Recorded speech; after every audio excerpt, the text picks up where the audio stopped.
G'day Nina, how are you? Good, thanks Andrew, how are you? Another week at the Friday Workplace Briefing. Where we feel like we don't know anything. Where we were completely lost about what we should talk about generally. Why don't we not do that? No, can I do want to talk later on in our topic about industrial manslaughter. Probably a case that you won't remember, but I do, is Colbert, which is the first director to be locked up under non-industrial manslaughter. But I guess what we want to talk about this week is, please don't forget there's crimes legislation that does lock people up, and where there's case law that says companies can be liable under normal manslaughter provisions in the Crimes Act, and we've seen an example which we'll talk about a bit more later on. But people keep thinking they live in silos. Yeah. Safety law teaches you there are no silos. Safety law has its tentacles into every part of workplace law, and it's regularly referred to. But equally, criminal legislation that deals with criminal wrongs does trump safety legislation and come over the top in certain circumstances. Yeah. And when we're talking about manslaughter, of course, under workplace law, that can only be an officer. But criminal manslaughter can apply to any person who's an employee. So, interesting case, and we'll talk about that a lot more later on. But why don't we just get on to this predator case, which is JF and Oishi. Oishi. It's Japanese. Sorry. Already we're getting corrections so early on. Terrible case about a restaurant owner who sexually assaulted and was found, was criminally convicted for sexual assault. But more than that, like locked the door so she couldn't escape. Yeah. Well, that's right. And so also sort of wrongful imprisonment in the process. But a terrible thing, not just kissing or cuddling. This involved behaviour which was a deliberate sexual assault. Yeah. And a conviction that followed, and then a claim was brought, and it was brought in the state jurisdiction in Queensland. Yep. And I guess for you and I, when I started reading this, I went, gee, general damages 200,000 plus, because that's actually where the tariff sits federally. Yeah. So non-touch sexual harassment, somewhere between 50 to 90 based on the severity and the seductive process, the demanding of relationships, the setting through bad photos, whatever. You're getting up to $90,000, $100,000. But when you've got a sexual assault, the minimum you're looking at is $180,000 to $200,000, and we end up with $140,000 plus 10 for aggravated damage for locking the door. Crazy.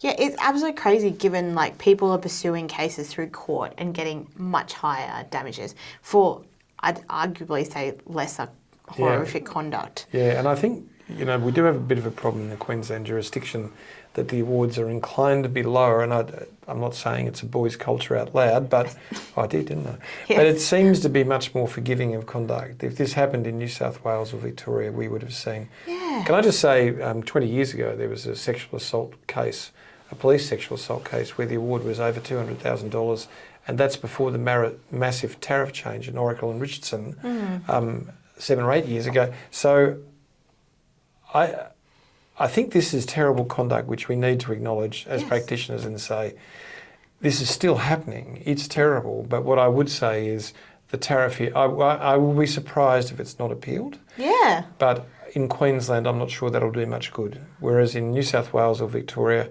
and the part here is, in Victoria, the safety regulator would be involved and there'd be prosecutions as well. So, interesting case that shows some states and territories lag in the legislative intervention and the effect of that intervention. And this is a case which is a really 1990s case, unfortunately. It's not a 2025 case. No. So we'll talk about marijuana later. Maybe I've had some. Maybe I'm disorientated in space and time. That? No, I haven't. I had a joint before I came in. I like your heading for this one though. Awkward is not bullying. Well, tell me about the facts in this case. Yeah, so I think this one is a really interesting case because essentially the employee made complaints about a co-worker who'd made inappropriate comments. It had been investigated and one of the allegations had been substantiated. And as a result of that, the co-worker completely changed their behaviour, decided they would be polite but not really engage with the employee in order to not offend them. But so essentially they weren't really making eye contact, being very awkward and not really engaging with this person. And as a result, the initial employee said, I'm filing a stop bullying order because that's bullying conduct. The fact that the supervisors are isolating me and excluding me, that's also bullying conduct. And look, what I do want to say, we're going to look at another case, which is a police case. And these two cases sit in a very similar place, which is once a complaint has been made, people by nature are awkward. And so the test is a reasonableness test. Yep. Is the nature of the conduct unreasonable in the sense, would it hurt, humiliate or intimidate the reasonable person? Yep. Here it is a level of awkwardness which a reasonable person would recognise as not isolation, but as just that difficulty, that change in the intimacy that exists. The one we're going to talk about a little bit later is a deliberate change in behaviour, which in itself has only small bits and pieces, but are quite clearly a reasonable person who experiences the collection of those behaviours would be harmed by it. And I think in the second case that was intended to harm, whereas in this case they were really trying to stop the behaviour, and this was probably an overreaction. Yeah, this is on their best behaviour. This is dressed in their Sunday best. Because they stopped all the inappropriate comments and everything too. Yeah. So it was dismissed, essentially. Yeah. Interesting. So can we talk about, I think I called this, and Kim has changed the heading, is you won't believe the workpack case. So this is a testing case, a drug testing case, where a guy used his self-test at home, which was wrongly calibrated because it was a 0 test required, and this had a 15 mil variation of the self-test. Thought he was beneath, so he had a 0-0, that was the requirement, turned up, had a first positive test, subsequent negative test, but was clearly beyond 0, and workpack. Wait, but then he got sent home and they told him to come back to work the next day, when he then got another negative test, and that was approved by a supervisor. But then for some reason then said, it was positive, and then sent it off for the labs, which confirmed it was a non-negative, and then they fired him. So he was getting all this conflicting information in terms of whether he was clear or not, because the reason he took half the joint was due to dealing with mental health. Yeah, okay. But dealing with mental health issues, and yet... That's what I did before I came in, just dealing with me, because I knew you'd beat me up. They were concerned about him having anything in his system, they still directed him to come back to work. Yeah. It's very weird. And look, I think the thing, at the end of the day, obviously, the argument that they had failed, so Workpack failed, he succeeded on the basis. It was a valid reason, but the process was not fair. Because they used a self-test that was inappropriately calibrated, and therefore he got a misread before he came to work. Had he have got a read that said he was over, he had a choice not to come to work, and then he wouldn't have been terminated. So for me, I reckon, Nina, the issue about this is everyone gets caught up in this zero game. You must be zero. And then they don't build a system that sits around protecting what is zero. They don't say, oh, well, here's the self-test, which is a great idea, but then they had to have it so it's calibrated, so it gives you a false comfort when you come to work. And not surprisingly, a great decision just said, well, how could that possibly be fair? You're setting people up for failure. So I thought really interesting. I think that's nearly as interesting as the guy with the terrible pets, okay? This was crazy. I don't understand why he brought the claim. I know. Is this McHugh and Comcare? That is the decision, isn't it? Yeah. There's a guy who kept getting evicted from places around Byron Bay. Now, if you can get evicted in Byron Bay for having bad pets, they're not hippie pets. They're not nice pets. No, and his role was he was like an NBN. I take that back, by the way. An NBN installer, so he really had to travel to sites. And he was on call. Yeah. And because he kept repeatedly getting evicted, he was living further and further away. So obviously it was a safety risk because he was driving so far just to get to places. And that's part of the issue. Part of the fatigue policy is that he couldn't drive more than 12 hours in a day. No, he couldn't work, including driving time. Yeah, true. So obviously... The further he got, the higher the risk was. One of them was 130 kilometres away he lived. But then... What's weird to me is after all of this and them directing him to find closer accommodation, he then finds out he got evicted again and then files a workers' comp claim. Which was rejected. Yeah, but it had no connection to the workplace at all. I don't understand. Well, people make bad decisions, and if they didn't, then we wouldn't live in the houses we live in. Maybe the dogs filled it out. Maybe the dog. Maybe the dogs filled out the claim. Right. Another poor claim. Okay, so that's McHugh. Anyway, interesting because you wouldn't often think location is an inherent requirement of a job. Yeah. So it does shed light. This is the second case in 4 months we've had where location forms an inherent part of the job. One was a work from home case. This is one which is what is the requirement. The AWU and New GL resources, maybe I can grab that one because yeah. So this is an historical claim from sort of 2022, and there was an enterprise agreement that said you had 19 days on, 9 days off. And during COVID, there was an understanding which was not negotiated by the AWU, which is why they sought to take advantage of it. Yeah, they weren't party to it. They weren't a party to it, where the workers and the employer said, look, to keep you safe under the mandate, we're going to have 14 days off. That means rather than doing 10-hour shifts to make up the 152 hours that are required under the enterprise agreement, we're going to add 52 minutes on, so it'll be 10 hours and 52, but you're being paid a rolled up rate. That will capture your entitlement and you'll still work the right amount of hours.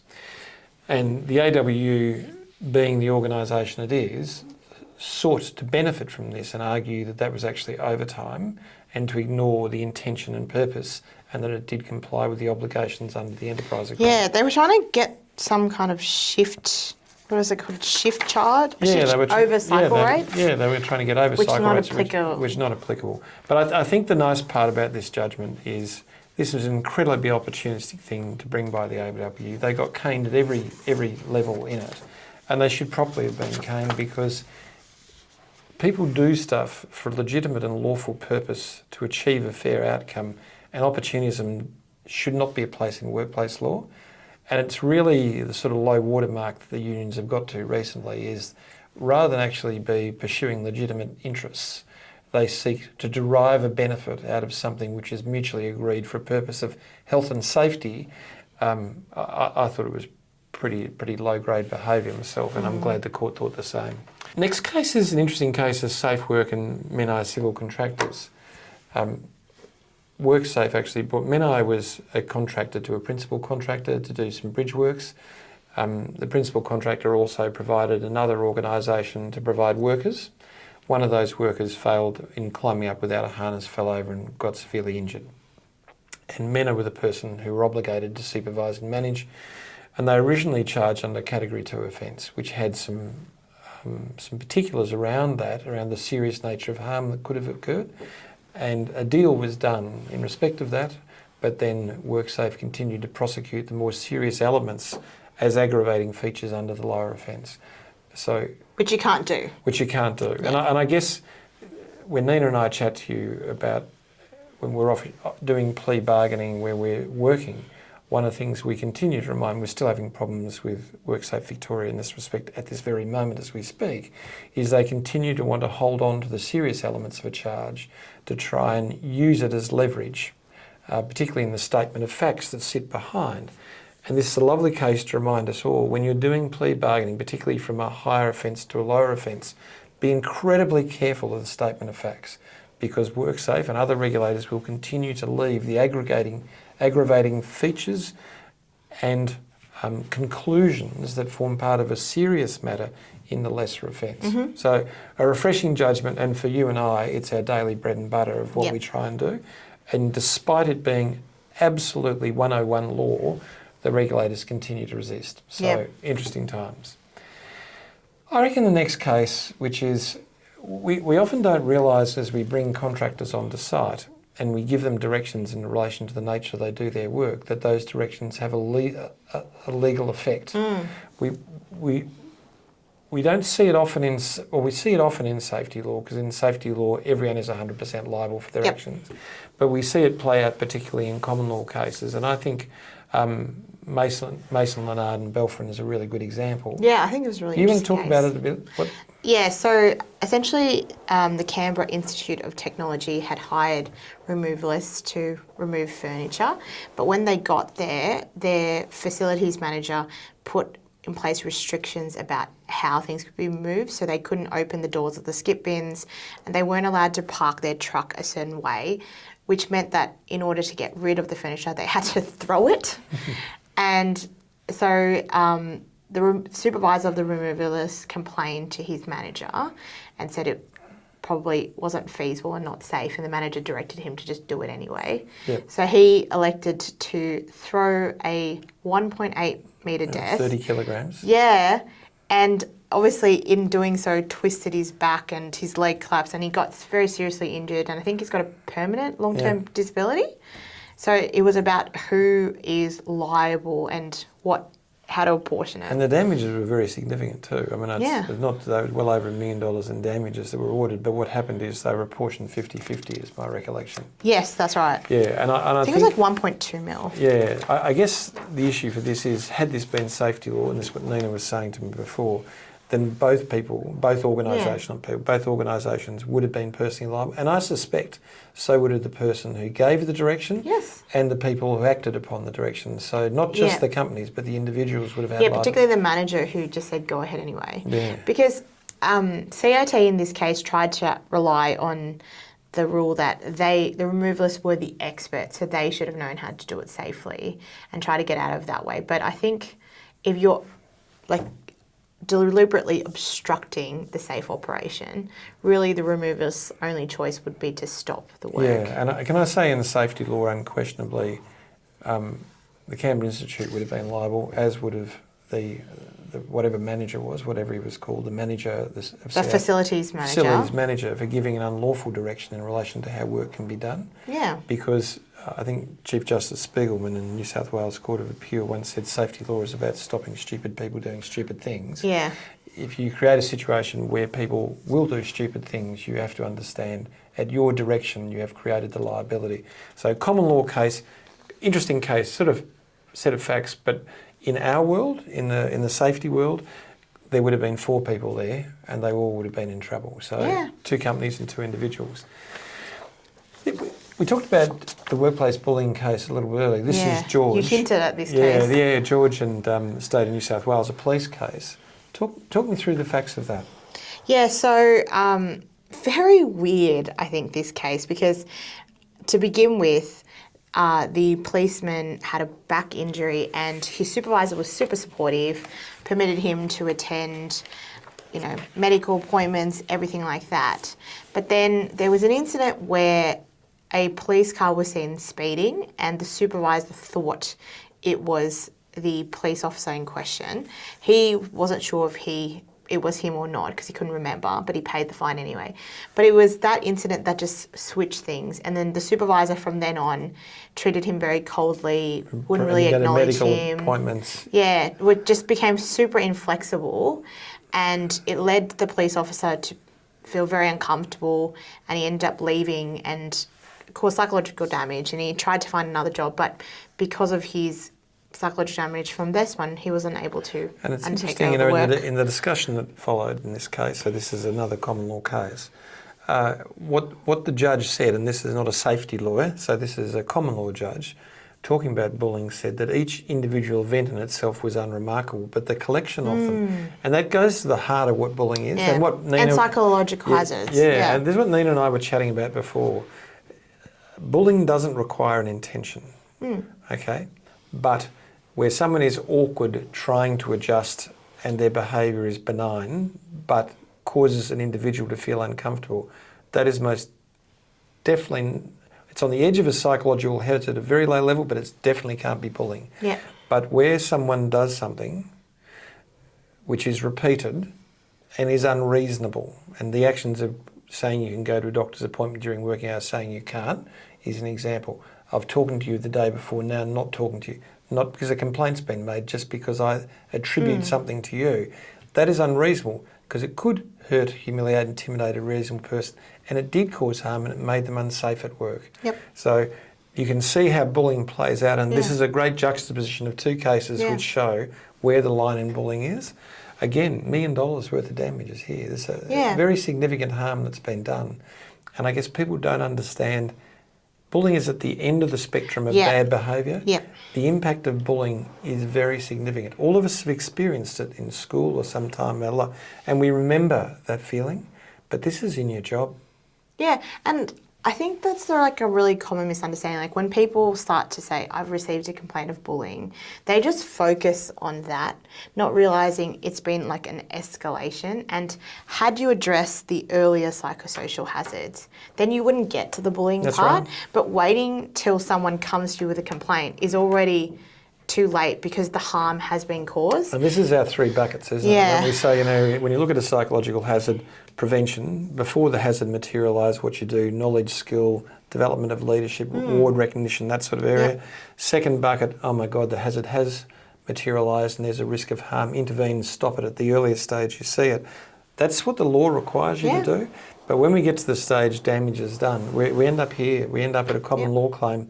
We end up at an anti-bullying claim. We end up at psychological hazards prosecution because someone is being harmed. And that's unlawful behaviour in every type of workplace law. Why don't we mift on? What's mift? I don't know what mift is.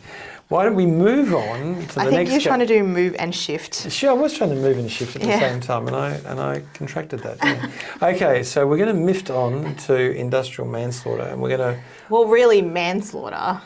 So, Nina, on the HSG asphalt case, two different cases. One is a criminal case, one is a safety case.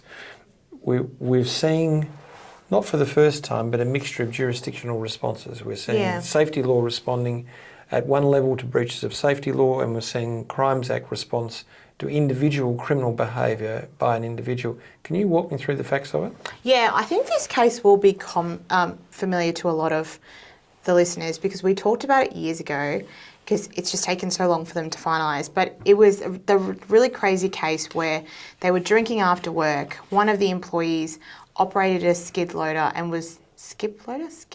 I always say it wrong. A loader. A loader. Operating a loader. Operating a loader. And was messing around and then tried to go towards another colleague and try to lift him and then charged him and it ended up running him over. Yep. So really terrible negligent conduct. Yeah. And so the company was charged under safety legislation because they had a practice where they would leave the keys in the loaders because no one if someone needed it, they could, but they didn't assume that people would do such stupid things. After hours drinking, Yeah, but interesting in this case, they couldn't charge Mr. Bell, who was the one who was operating in the unsafe way because he wasn't an officer. So he couldn't be charged with industrial manslaughter. But the police said, no, we're going to charge you under the Crimes Act. And he ended up getting 7 years jail. 7 is a maximum of 25, So he got 7 years jail. And I guess that comes back, I talked about Colbert, which was a truck company owner who, after a near miss where brakes failed, then directed a driver to drive again. The driver thought the brakes had been fixed and he knew they hadn't been. And then there was a fatal incident. He ended up with 9 years jail, appealed and failed. But interestingly, we've got cases like R and AC Hattrick, which says quite clearly that not only individuals can be charged under Crimes Act manslaughter, but companies as well. can. In that case, there wasn't sufficient. And there's only been one case where it's been charged because it's really hard. That I think what they say is unless you can prove that someone who was controlling mind, like a director or someone, was involved in it to control the mind of the company, then it's really hard to make it stick. Which is Denbo, the next case, But I guess why we're talking about this, which I was really interested because I did not know this was possible, is that it doesn't just end with OHS law, right? There's always been the possibility for the police to bring criminal charges as well. Which is Colbert, the South Australian It's case. not common because police like to leave it to work safe, but I suspect if we start seeing more cases like this where it is really, really reprehensible behaviour by the individuals and they get off scot-free from not being an officer, then I can't see the police not charging them. I think, taking that a step further, I think it would be hard. I think there was evidence here that this guy could have been charged with reckless endangerment. I think there's sufficient to get the subjective element up there, but the maximum he could get is 5 years, and in the safety jurisdiction, he'd only be looking at 1 or 2 years. And clearly, the two groups have got together and said that is Not enough, yeah. Yeah, and the police. So I think the interesting part about this case is it's a warning out there that for people who are non-officers, Colbert was an officer, but for non-officers, that there will be this liaison or support between WorkSafe and the police and saying, look, what we have as a deterrence is not enough. Yeah. We want you to take it on. And that's really why we put this on, because Yeah. I think this will start a trend. Yeah, I agree. And I think not a lot of people know about this. And I think you're right in terms of them targeting him, because the actual fine for the employer was really low. It's $80,000. Yeah. So they clearly knew that the fault was with the employee, because they went obviously against all the safety precautions and everything And like that. but it just didn't have the sentencing power under the safety legislation to be the proper deterrent. So I think that's our learning from this case. But why don't we get on to the case study? Jules relaxed in his office. He was worn out from the weekend's work but felt satisfied. He had landed the deal. Family Fund was an online investment platform for SMSFs. Self-managed super funds, for those who are wondering. Jules, the GM of ICT, had launched a new capability over the weekend, providing clients with unrivaled access to their portfolios and the ability to trade with balanced analysis of preferred investments. He had engaged several contractors to support the launch. The ICT hub was a dedicated floor within the offices. For the past 3 weeks, it had been all hands on deck with FF's ICT employees. The pressure and high workload had started to expose cracks in the leadership team as early as week 1. A major issue was Jules's preference for killer codes. It sounds so bad. A small startup coding business run by Tom, an old school friend. Jules had appointed Tom and his small team as project leads for the technical transformation. KC had been inducted into the Code of Conduct and Contractor Behavioural Expectations, but effectively ran their own show. Tom was linear, obsessive, easily distracted and prone to anger. His delivery plan set chaotic and overwhelming expectations. The ICT team was used to practical clarity from Jules, a planner and expert project manager. Tom was the complete opposite. By week 2, Cassandra, Jules' second in command, approached him to say that Casey was out of control. Several women on the team felt unsafe due to the macho commentary and sexualised humour. She explained that Tom's team was ignoring the code and his instructions ranged from erratic to aggressive. Her team was severely stressed. Jules responded that he would rein Tom in. He called Tom into his office and told him to pull his head in. By the weekend of delivery, 4 women had gone on sick leave, all citing overwork and stress. This represented 30% of Jules' team. He was beside himself, and the workload only intensified. On Friday, Cassandra came to Jules in tears. She told him Tom had been making repeated sexualised comments to her, rubbing her shoulders when she looked tired and hinting at going on a date once the project was complete. Jules dismissed it, saying, "Ignore it. He doesn't mean it. I need you here over the weekend to land this. He'll be gone then." She felt shattered. Back in her office, Tom appeared at the door. He was furious. "Don't go spreading lies about me to Jules, you effing bitch, or I'll do you over." She was speechless. She sat at her desk and cried. 30 minutes later, Tom returned with flowers. He apologised, and as she stood up, he reached out, hugged her, and kissed her. Ugh. She tried to push past him, but he wouldn't let go and blocked the door. Then he stopped, laughed, and said, "See, I know where to find you." God, I feel like they're getting worse and worse. Are they getting worse, are they? Yes. I'm sorry. I do the best I can. Gosh. You know. What are the causes of... This is problem number 250, okay? Yeah, I know. It's hard work out there. What are the causes of action under discrimination law? Well, they're obvious, yeah, aren't they? there's But many. I guess what I wanted to say is we keep forgetting that the obvious discrimination and harassment claims are there, both direct and indirect discrimination and sexual harassment. So you've got 3 to start with, but don't forget hostile workplace. And the hostile workplace would make this would make this the money claim, because it shows that a whole workforce, a whole cohort of women are being damaged by the behaviour, and Cassandra is an example of that behaviour. Okay, Yeah. so your general damages would go through the roof. Yeah. And secondly, you've got aggravating damages that would arise as a result of standing in the road, preventing her from getting out, the almost sexual, well, the sexual assault after he came to apologise. You've got a victimising behaviour that sits in on the middle of it. And also vicarious liability, right? Oh no, well that's once just say it was in Victoria, which is section 112.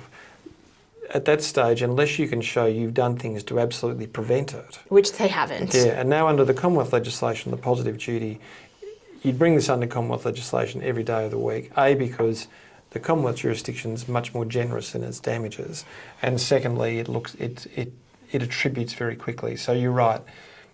The organisation would be liable. Both KC and the family fund would both be liable. So there'd be a number of different parties here. Tom would be a party. Yep. But you're answering the second question. Sorry, who would be a party to the claim? Yeah, yes, all those people. What was the guy who was in charge of? Who's Tom? Jules. Jules. So Jules would be in deep trouble. Deep trouble. Yeah. Jules, by the way, would have been terminated by this stage in any organisation.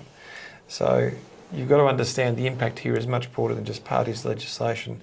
Jules' permissive behaviour around this conduct in any board, which is, say this is a publicly listed business, he'd be out. I think it's more than just permissive behaviour. Like, she came to him for help and he deliberately said, just continue. Yeah. Like, it wasn't just, Oh, no, it's bad. like a little bit. If we're looking at damages, which is the third question here, what are the damages going to be? I think the general damages in the federal jurisdiction and in Victoria and New South Wales, probably South Australia, I think the general damages would be north of 150. I reckon they'd be close to 200.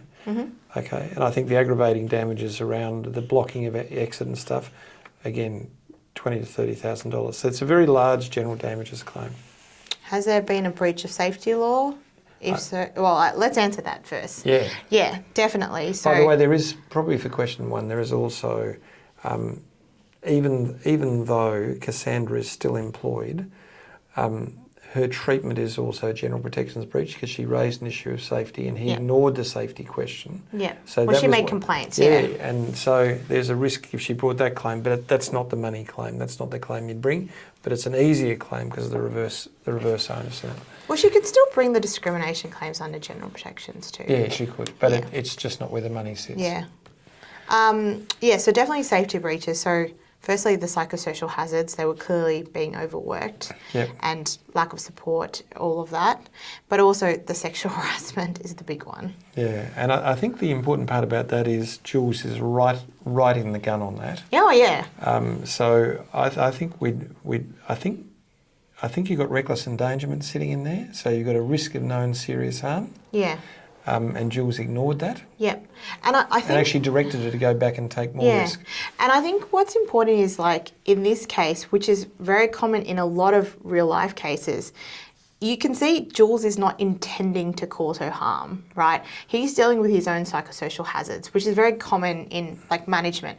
But the whole point of the legislation is there should be controls in place to help Jules. It's not for Jules to say, I'm really stressed and I'm going to push this down and cause harm. And that's what we commonly see. And people kind of think, well, doesn't that justify my behaviour or like mitigate it? It doesn't. Yeah. He's just trying to operationalise risk. He's trying to say, look, it's only a day you've got to put up with it. Just run with it. But it's a high risk. Can I say this is sort of football risk. You know, I've got a bad ankle at 3/4 time. There's a cord to play, and I don't have a reserve to put on the ground. Just get back out. You'll be fine. Then you have an ankle like mine that I can't run on ever again because I was sent back out to play a last quarter with what was a broken ankle. Yeah. So be aware of that sort of stuff. Would Cassandra or other women concerned have workers? We have to talk about. Did we talk about who would be prosecuted? Yeah, I think we did. Everyone's going to be prosecuted. And what would the penalty be? Oh, okay. Sorry, we didn't quite talk about that. So let's start business. Jules' business, FF. I think they're up for reckless endangerment. So is Jules. Jules is not going to go to jail. Jules is not going to be getting alternative sentencing. He'll probably be in the fine territory that sits there. He'll be around about 200,000. I think the business is looking around $1 million plus for it. I think. And KK. I think KC. KC. Oh, sorry. Yeah, I think KC is Tom. So I think that the bottom line is Tom is in deep trouble. I think Tom may get some form of sentencing in relation to his conduct or behaviour. As reckless endangerment. Yeah, as reckless endangerment. So he's definitely going to get a fine. They may well look at a more coercive thing because of the risk they placed him. Unlikely to go to jail, but certainly likely to get a suspended sentence for his behaviour. Okay, so would Cassandra and other women concerned have a workers' compensation claim? What about a common law claim? Yes, 100%. Both, both of them. Like, the behaviour was clearly connected to the workplace and has caused them psychological harm. Yeah, so there's your answer. We've done it. Yeah. Can I just say that's it? We've done really well, haven't we? Having nothing to talk about it at the beginning and both saying, I'm not sure I can remember anything. We've I done don't know all right. if miffed means we've done very Miff, well. not miffed. No, miff. It's a crossover. Just saying. All right. Well, look, I think what we do is say thumbs up at this stage. Yeah, right? give us a thumbs up to Please keep give us a going. thumbs up. We need it. Come Yeah. on. It's winter. See you next time. See you next time. Bye-bye.